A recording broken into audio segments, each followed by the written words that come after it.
just days before the second phase of the Grenfell Tower inquiry gets underway. BBC Breakfast has learned that councils still don't know the full extent of dangerous cladding in the UK. Figures are being published for the type of cladding used on Grenfell, but local authorities weren't able to provide a clear picture for other types of dangerous materials, including the cladding which caught fire at a student block in Bolton last year. Graham Satchell has more.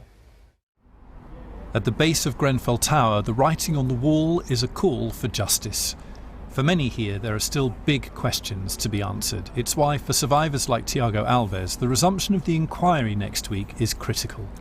The second phase of this inquiry is probably the most important part of the inquiry, where we find out and we get to the bottom of why this fire happened in the first place. It's an opportunity to look into the minds of the people who allowed something like this to happen, and hopefully we'll get to the bottom of this and bring the people who need to be brought to justice to justice. The next part of the inquiry is vital because of the number of people now affected by cladding on high-rise blocks. The latest government figures for England show there are 265 residential tower blocks that still have ACM cladding, the type that was on Grenfell. In Wales there are still 11 blocks, Scotland has 2, and there are none in Northern Ireland. But there are other types of cladding. At this fire in Bolton last year, it was HPL, or high-pressure laminate cladding, that caught fire.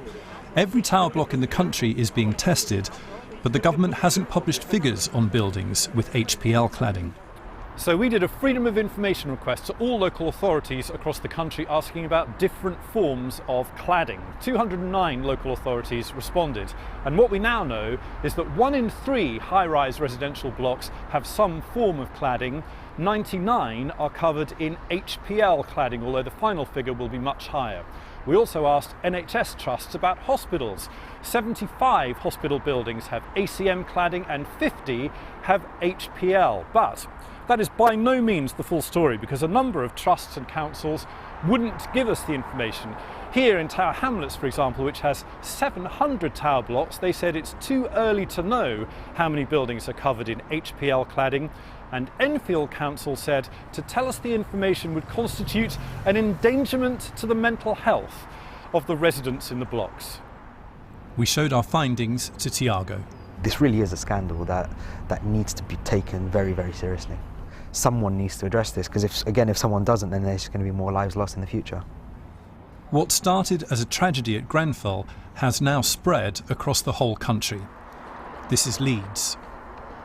We bought this place February 2017, so nearly 3 years ago. We were excited. It was our first time buy, I suppose. We've always worked very hard for what we've got, so it was an achievement. Abby's world fell apart last October. She got a letter saying her building was missing fire breaks and had flammable HPL cladding. It's one of 13 high-rise blocks in Leeds the fire service says is unsafe. We're facing bills of £25,000 to £30,000 for the remedial works. It's outrageous. It's shocking. It's how does the building freeholder, the head leaseholder, the responsible person expect us to pay?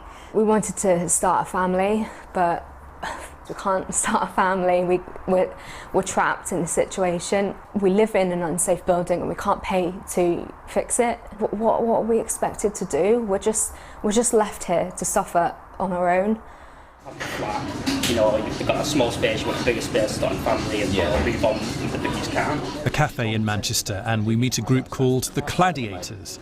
They now represent thousands of residents in 33 different buildings, all now identified with unsafe cladding. We are trapped physically as we cannot sell, we're trapped mentally with the stress and the anxiety, and we're trapped financially as well. And that is an ever-increasing picture that we're seeing at the moment. The stories here are depressingly similar. Lives on hold, facing crippling costs to repair something that isn't their fault. So why are these developers, these builders, they're allowed to build these properties, cut corners, sell them on for big profits, and then in my case they declared themselves bankrupt, so the original developer doesn't exist, so we can't chase them. So where do we go? We've got a government in power now who could make changes to the law and do that quickly. It doesn't feel like they are. It doesn't feel like anyone's really listening. So yeah, it's heartbreaking, to be honest.